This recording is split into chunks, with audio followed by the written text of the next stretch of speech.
하나님께서 우리에게 주신 말씀 에스겔서 47장 말씀인데요, 제가 45장에서부터 48장 내용 또 요약해서 우리 에스겔서 47장 말씀을 읽어드리겠습니다. 하나님은 새로 제비를 뽑고 구획을 나누게 하시며 통치자들이 정의로운 통치를 하도록 새로운 규칙을 정하십니다. 새로운 정결례가 선포되고 안식일에 대한 규례와 초하루에 대한 규례가 새로 선포됩니다. 하나님의 사람은 에스겔을 성전 부엌으로 이끌고 가서 속건제와 속죄제, 희생제물을 삶은 공간과 또 밖과 뜰을 보여줍니다. 그리고 에스겔은 성전 문에 이르러서 그곳에서 큰 물이 흘러 거대한 강이 되는 환상을 목격합니다. 새로 땅의 경계선이 정해지고 각 지파의 몫이 분배되고 거룩한 땅이 분배됩니다. 이 성읍의 이름은 하나님이 거기에 계시다는 뜻의 여호와 삼마로 불리게 될 것입니다.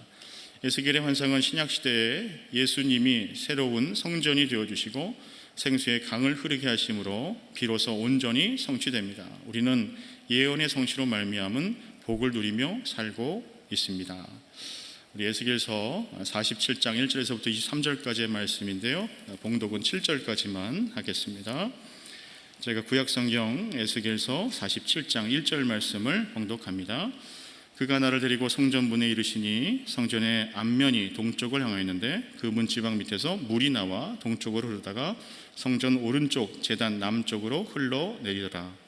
그가 또 나를 데리고 북문으로 나가서 바깥길로 꺾여 동쪽을 향한 바깥문에 이르시기로 본즉 물이 그 오른쪽에서 스며 나오더라. 그 사람이 손에 줄을 잡고 동쪽으로 나가며 천척을 측량한 후에 내게 그 물을 건너게 하시니 물이 발목에 오르더니 다시 천척을 측량하고 내게 물을 건너게 하시니 물이 무릎에 오르고 다시 천척을 측량하고 내게 물을 건너게 하시니 물이 허리에 오르고 다시 천척을 측량하시니 물이 내가 건너지 못한 강이 된지라. 그 물이 가득하여 헤엄칠 만한 물이요 사람이 능히 건너지 못할 강이더라. 그가 내게 이르시되 인자야 내가 이곳을 보았느냐 하시고 나를 인도하여 강가로 돌아가게 하시기로 함께 봅니다. 내가 돌아가니 강 좌우편에 나무가 심히 많더라. 아멘. 에스겔서는 여러분이 잘 아시는 대로 하나님으로부터 받은 그 계시, 환상, 그것을 22년 동안 가지고 있는 그런 역사적 배경으로 이렇게 쓰여진 하나님의 말씀입니다. 그 당시에 북왕국 이스라엘이 아수르에 의해 멸망을 먼저 당했죠. 그리고 또 그 강성했던 도저히 무너지지 않을 것 같았던 아수르도 결국에 바벨론에 의해서 무너지게 됩니다.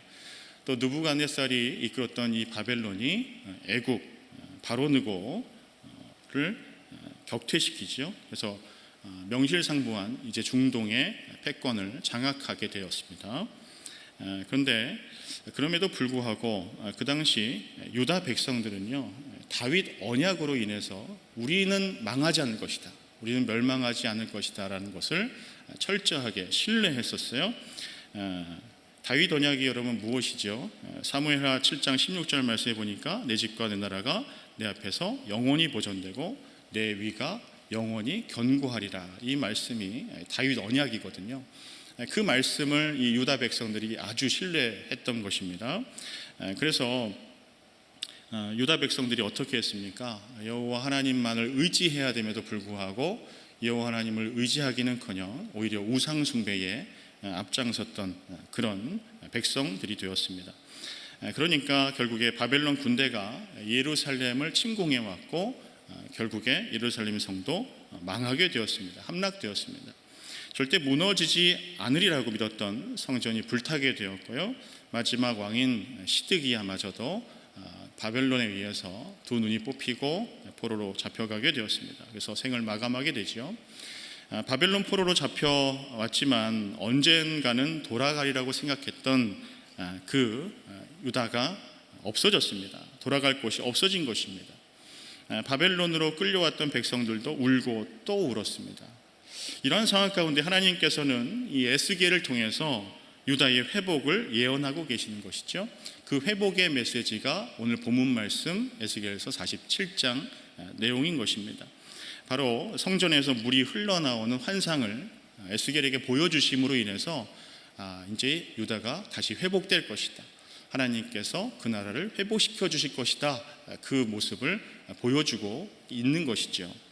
47장의 단락 부분이 이렇습니다. 1절에서부터 7절까지는 성전에서 솟아오르는 그 물을 묘사하고 있고요, 또 8절에서부터 12절은 성전에서 솟아오르는 물을 해석하는 내용이고요, 또 13장에서 23장까지는 이스라엘의 새로운 경계를 하나님께서 정해주시는 그 내용이 기록이 되어 있습니다. 첫 번째로 1절에서부터 7절까지의 말씀인데요, 성전에서 솟아오르는 그런 물을 묘사하고 있습니다. 에스겔이 하나님의 사자, 천사에 의해서 이렇게 성전으로 이끌려가는 내용으로 시작을 하지요. 1절, 2절 말씀 저희가 같이 한번 봉독합니다. 시작. 그가 나를 데리고 성전 문에 이르시니 성전의 앞면이 동쪽을 향하였는데 그 문지방 밑에서 물이 나와 동쪽으로 흐르다가 성전 오른쪽 제단 남쪽으로 흘러내리더라. 그가 또 나를 데리고 북문으로 나가서 바깥길로 꺾여 동쪽을 향한 바깥문에 이르시기로 본즉 물이 그 오른쪽에서 스며 나오더라. 아멘. 하나님의 사자가 에스겔을 데리고서 성전 문에 이르렀습니다. 근데 그 문지방 밑에서 물이 계속 흘러 나오는 거예요. 오른쪽 제단 남쪽으로, 동쪽에서 흐르다가 남쪽으로 이제 흐르게 되는 것이죠. 에스겔은 그것을 통과할 수 없었기 때문에 북문 곁을 지나서 그렇게 남쪽으로 가게 되었습니다. 근데 넘실거리는 것이 아니라 잠깐 스며 나오는 정도였어요. 근데 점점 이 물이 계속해서 많아지는 거죠, 그 양이. 이것을 통해서 하나님께서 무엇을 말씀하시려는 것일까?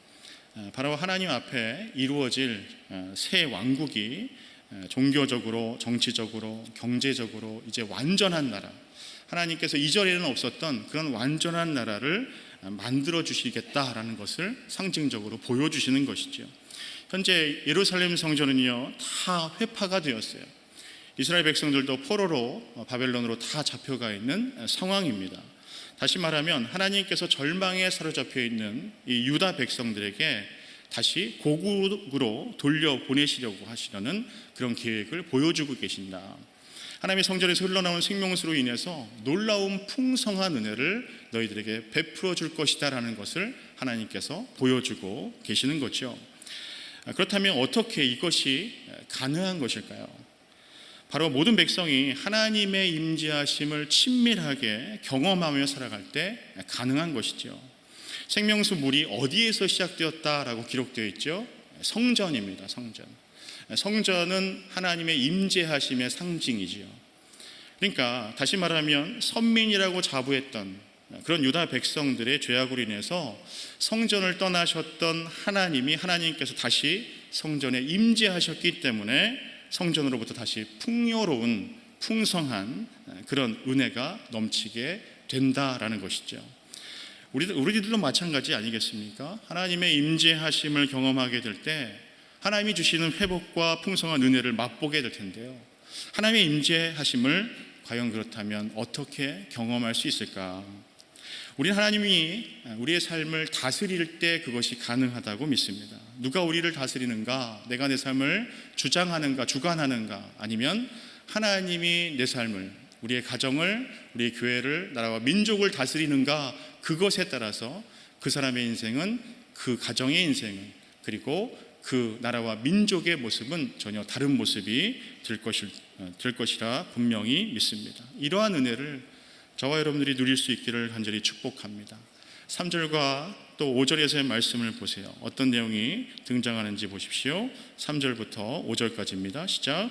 그 사람이 손에 줄을 잡고 동쪽으로 나아가며 천척을 측량한 후에 내게 그 물을 건너게 하시니 물이 발목에 오르니 다시 천척을 측량하고 내게 물을 건너게 하시니 물이 무릎에 오르고 다시 천척을 측량하고 내게 물을 건너게 하시니 물이 허리에 오르고 다시 천척을 측량하시니 물이 내가 건너지 못할 강이 된지라.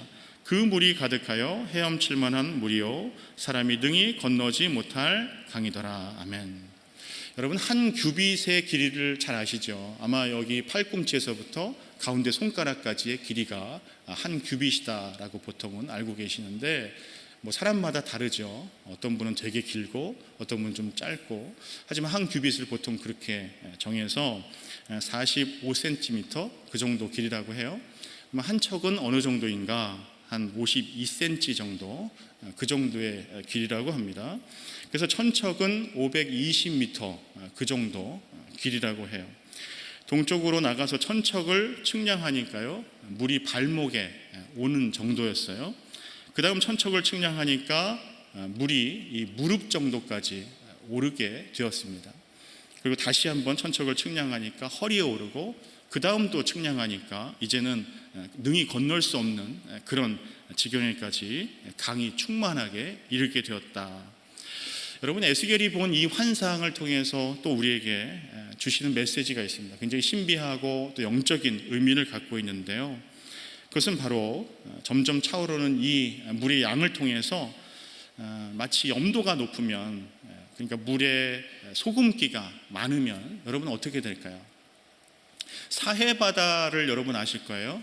사해바다는 죽은 바다라 그렇게 이름을 하는데, 보통 흘러보내는 물이 없고 다 유입되는 물이 많기 때문에 물이 고여서 결국에는 염도가 높아지고, 그래서 여러분 구글에서 이렇게 서치를 해보시면 사해바다 그러면 염도가 높아서 아주 무거운 그런 사람들도 둥둥 뜰 수 있는 그런 곳이라고 합니다.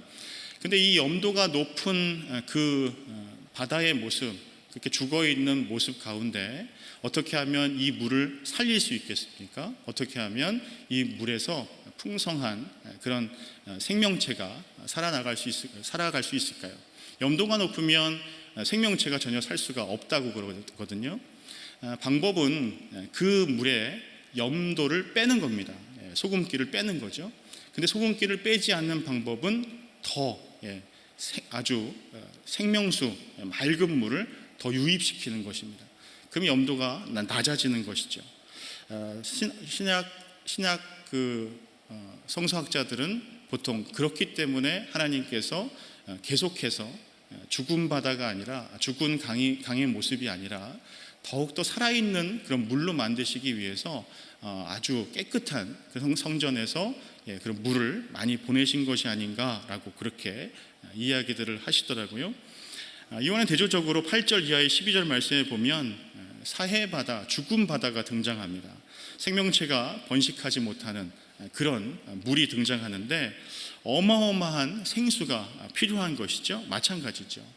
저와 여러분들에게도 찌꺼기와 같은 그런 염도, 그런 것들이 가득해 있을 때 무엇이 필요할까? 새로운 물이 필요한 것이죠.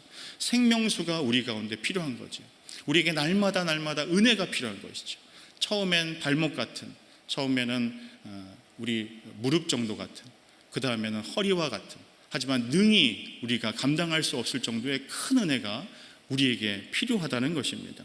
그래서 요한복음 7장 38절에서 뭐라고 말씀합니까? 같이 한번 봉독할게요. 시작. 나를 믿는 자는 성경의 이름과 같이 그 배에서 생수의 강이 흘러나오리라 하시니. 아멘. 에스겔 환상의 이 말씀이 예수님 시대에까지 계속해서 전달되었던 것이죠. 그래서 샘이 솟아나서 강을 이루는데, 이제 더 이상 예루살렘 성전이 아니라 이것을 믿는 사람의 배에서 생수의 강이 솟아난다라고 그렇게 예수님께서 말씀하시는 것입니다. 왜냐하면 예수 그리스도를 믿는 저와 여러분이 이미 성전인 것이죠. 성령이 거하는 성전이기 때문에 그렇습니다. 그래서 그 배에서 생수의 강이 흘러넘쳐서 우리 자신뿐만 아니라 가정을 해갈시키고 사회와 나라와 민족을 해갈시킬 수 있다는 것입니다. 성령이 계시지 않는다고 한다면 이 배만큼 가장 추악한 것은 없을 거예요. 욕심과 그리고 더 가지려고 하는, 그리고 이기심, 탐욕, 이 모든 것들이 이 배에 가득하거든요. 하지만 성령으로 충만할 때 그 배에서 생수의 강이 흘러넘칠 것이다 라고 예수님께서 말씀하시는 것입니다. 바라기는 저와 여러분이 성령으로 말미암아 예루살렘으로 시작되어 온 세상으로 퍼져나간 예수 그리스도의 복음과 성령의 능력들이 곳곳에서 열매를 맺게 되시기를 간절히 축복합니다. 그래서 하나님의 영광으로 인해서 구원의 은혜와 기쁨이 시작되고 또 삶의 자리에서 말씀을 통해 역사하시는 성령님과 동행하는 그런 저와 여러분들 될 수 있기를 또한 간절히 소망합니다. 에스겔서 47장 7절 말씀에 보면 에스겔이 성전에 나온 물로 인해서 강을 이루는 그런 곳에 나무가 아주 많은 것을 보게 돼요. 7절 말씀 같이 봉독합니다. 시작.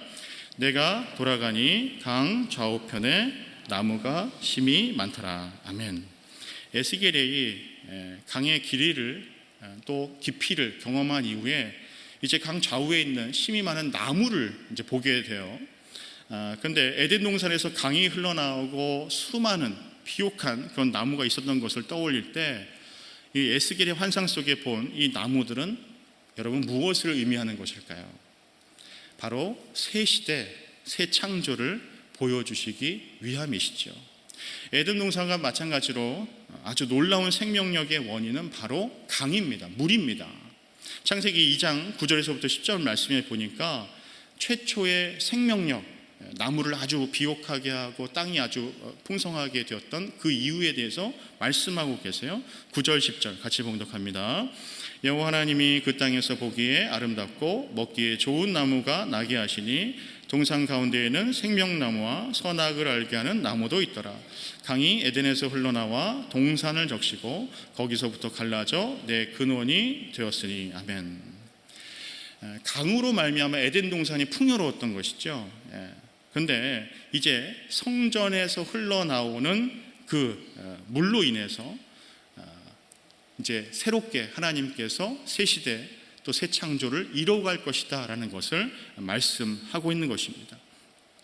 오늘 살고 있는 저와 여러분에게 하나님의 임재로 가득한 성전 중심의 삶을 통해서 새 시대와 새 창조를 경험하게 하시려는 하나님의 분명한 뜻이 있다라는 것이지요.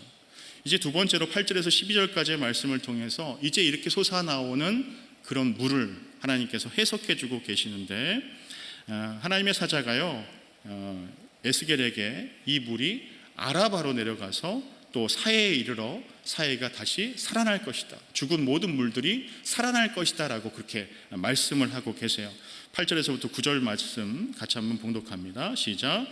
그가 내게 이르시되 이 물이 동쪽으로 향하여 흘러 아라바로 내려가서 바다에 이르리니 이 흘러내리는 물로 그 바다의 물이 되살아나리라. 이 강물이 이르는 곳마다 번성하는 모든 생물이 살고 또 고기가 심이 많으리니 이 물이 흘러 들어가므로 바닷물이 되살아나겠고 이 강이 이르는 각처에 모든 것이 살 것이며. 아멘. 성전에서 시작된 물이 사해, 죽은 바다죠. 그곳까지 흘러서 바다를 살릴 것이다 라고 하나님의 사자가 말씀합니다. 그런데 하나님의 사자가 에스겔에게 그냥 물이라고 이야기하지 않아요. 어떤 물이라고 이야기하는가? 이 물이다, 이 물이다. 원어의 뜻을 보니까요 여기에는 두 가지 의미를 다 갖고 있더라고요. 정관사와 지시대명사 그 내용이 다 같이 되어 있는 그런 단어라는 거예요. 그러니까 무슨 이야기인가? 태초에 하나님께서 천지 만물을 창조하실 때 에덴 동산에서 흘러나왔던 그 물과 더불어서 다가올 하나님의 나라, 하나님 예수 그리스도께서 이 땅 가운데 다시 오셨을 때에 새 하늘과 새 땅 창조될 때에 그 물을 동시에 다 포함하는 내용의 이 물이다라고 말씀하고 있는 것이죠. 그래서 요한계시록 22장 1절에서부터 2절은 뭐라고 말씀합니까? 같이 한번 봉독할게요. 시작. 또 그가 수정같이 맑은 생명수의 강을 내게 보이니 하나님과 및 어린 양의 보좌로부터 나와서 길 가운데로 흐르더라. 강 좌우에 생명나무가 있어 12가지 열매를 맺되 달마다 그 열매를 맺고 그 나무 잎사귀들은 만국을 치료하기 위하여 있더라. 아멘. 물이 하나님의 임재가 회복된 성전으로부터 나오는 것입니다. 요한계시록의 물도 하나님과 어린 양의 보좌로부터 흘러나오는 것이죠. 무엇을 여러분 의미하는 것일까요? 바로 이 물이 강가의 풍성한 나무를 자라게 한 것처럼 요한계시록에서 생명수의 강이 흐르기 때문에 새 예루살렘에는 다시는 저주가 없고 하나님만이 영원토록 왕노릇하시는 온전한 하나님 나라가 된다. 눈물과 애통하는 것이나 곡하는 것이 다시 없는 그런 생명수가 흐르는 그런 땅이 될 것이다 라고 말씀하고 있는 것이죠. 그렇다면 우리는 어떻게 하나님만이 세세토록 왕노릇하시는 그런 온전한 하나님 나라를 이 땅 가운데서도 이루어갈 수 있을까요? 바로 하나님의 말씀이 온전히 선포되어지고 그 말씀에 순종하는 백성이 있을 때에 바로 하나님만이 왕으로 통치하시는 나라를 우리 이 땅 가운데서도 살 수 있을 것입니다. 만약에 하나님의 말씀을 순종하지 않고 하나님의 뜻을 거역하고 날마다 하나님 끌어내리려고 하고 그런 모습만 있다고 한다면 하나님께서 그 나라를 온전히 통치할 수 없게 되는 것이죠. 그래서 교회가 하나님이 통치하시는 보좌가 있는 성전인 것입니다. 건물이 아니라 하나님의 다스림에 복종하는 하나님의 자녀들이 있는 그곳이 바로 성전이라는 것이죠. 그래서 에베소서 2장 22절은 어떻게 말씀하고 있죠? 너희도 성령 안에서 하나님이 거하실 처소가 되기 위하여 그리스도 예수 안에서 함께 지어져 가느니라. 저와 여러분들이 비록 부족하지만 연약하지만 완전하진 않지만 예수님과 같이 성전으로 지어져 가는 공동체다라는 것을 말씀하고 있어요. 이미 지어진 것이 아니라 계속해서 지어져 가는 그런 모습이다라는 것을 말씀하고 있습니다. 겸손과 순종으로 나보다 남을 더 높이고 사랑하고 존경할 때 성령이 거하시는 성전으로 우리 모두가 지어져 간다라는 것을 말씀하고 있다는 것이죠. 이러한 성전된 우리의 모습을 보여주기 위해서 세 번째로 13절에서부터 23절은 우리에게 이렇게 기록을 해 놓으셨습니다. 우리 13절과 14절 말씀 같이 한번 봉독할게요. 시작. 주 여호와께서 이같이 말씀하셨느니라. 너희는 이 경계선대로 이스라엘 12지파에게 이 땅을 나누어 기업이 되게 하되 요셉에게는 두 몫이니라. 내가 옛적에 내 손을 들어 맹세하여 이 땅을 너희 조상들에게 주겠다고 하였나니 너희는 공평하게 나누어 기업을 삼으라. 이 땅이 너희의 기업이 되리라. 아멘. 유다 백성들이요 포로로 붙잡혀 갔다가 이제 다시 유다로 돌아올 때 각 지파별로 차지할 땅의 경계선을 하나님께서 새롭게 지정해 주신 내용이 기록이 되어 있어요. 그런데 이스라엘 12지파가 가나안 땅을 자신의 기업으로 회복하고 나누는 그 근거가 있는데 그 근거는 바로 하나님의 신실하신 언약 때문이다. 비록 유다 백성들은요 죄를 범했어요. 또 우상 숭배를 했어요. 하나님을 멀리 떠났어요. 정말 하나님께 자복하고 회개하기는커녕 오히려 하나님의 뜻을 멀리 떠났던 것이죠. 근데 하나님께서는 여전히 이스라엘 백성들과 약속하셨던 그 언약을 지키십니다. 지파별로 땅을 분배하시고 기업을 또 새롭게 갖게 하기 위해서 경계를 지어주셨다는 것입니다. 그리고 앞으로 있게 될 새로운 경계를 지어주시는 그 하나님을 통해서 우리가 알게 되는 것이 있는데 그것은 바로 모세나 여호수아에게 분배하셨던 그 분배와는 전혀 다른 새 창조의 분배를 해주셨다라는 것이죠. 상속받는 기업은 지파별로 똑같은 크기로 아주 공평하게 분배를 받습니다. 12지파는 하나님의 참 이스라엘 교회의 모형으로 그렇게 말씀하고 있는데요. 아주 공평하게 나눕니다. 그 이유는 무엇일까요? 그 이유는 요한계시록 7장 말씀에서 이렇게 말씀하고 있는데요. 같이 한번 7장 5절을 같이 봉독합니다. 유다 지파 중에 인침을 받은 자가 1만 2천이요 루벤 지파 중에 1만 2천이요 갓 지파 중에 1만 2천이요. 새하늘과 새 땅에서 모든 지파가 새롭게 분배될 기업의 그 크기는 정확히 똑같습니다. 1만 2천입니다. 우리에게 허락하신 새로운 경계는 이 세상과 다르다는 것을 구별하는 지혜가 그래서 우리에게 필요하다는 것입니다. 성전에서 흘러나온 강물이 복음을 소유한 하나님의 백성들에게 거하고 있습니다. 그래서 시편 그리고 또 마태복음에서는 우리의 기업을 우리가 어떻게 소유해야 한다라고 말씀하고 있습니까? 시편 37편 11절 말씀 보세요. 시작. 그러나 온유한 자들은 땅을 차지하며 풍성한 화평으로 즐거워하리로다. 마태복음 5장 5절.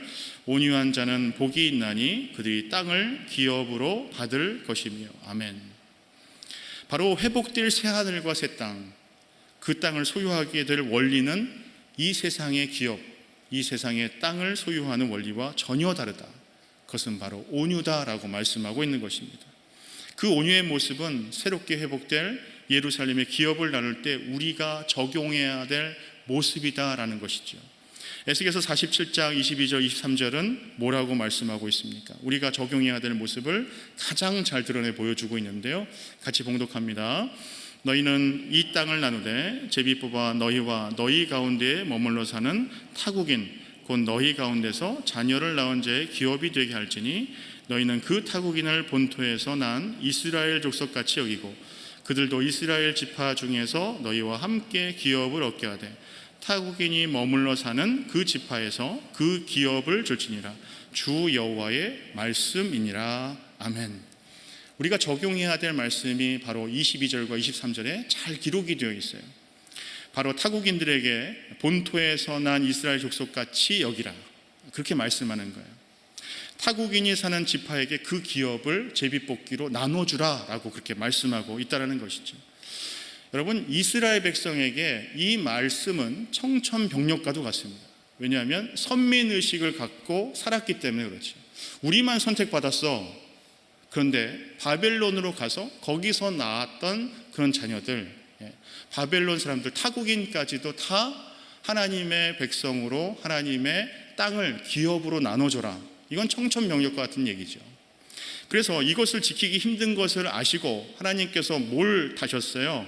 주 여호와의 말씀이니라. 하나님께서 말씀하셨다는 거죠. 사람이 그냥 제비 뽑아서 분배하라고 얘기한 것이 아니라 하나님이 말씀하셨다. 너희들은 꼭 지켜라 라고 말씀하고 있는 것이죠. 자신의 주장을 내려놓고 온유함으로 하나님의 말씀을 순종함으로 그대로 따른다는 것은 쉽지 않습니다. 특별히 자신의 욕심과 편의를 내려놓고요, 이스라엘 백성이라는 우선권과 기득권을 내려놓는 일은 쉽지 않습니다. 하지만 하나님께서 주신 연합을 위해서 힘쓰길 원하시는 그 하나님의 말씀을 순종할 때 성령의 전인 우리 모두뿐만 아니라 우리 열린문 장로교회가 하나님의 풍성하신 은혜와 영광으로 충만하게 될 줄로 분명히 믿습니다. 하나님께서 오늘 저와 여러분들에게 그 말씀하시는 거예요. 그래서 학개서 2장 9절은 뭐라고 말씀합니까? 이 성전의 나중 영광이 이전 영광보다 크리라. 만군의 여호와의 말이니라. 내가 이곳에 평강을 주리라. 만군의 여호와의 말이니라. 아멘.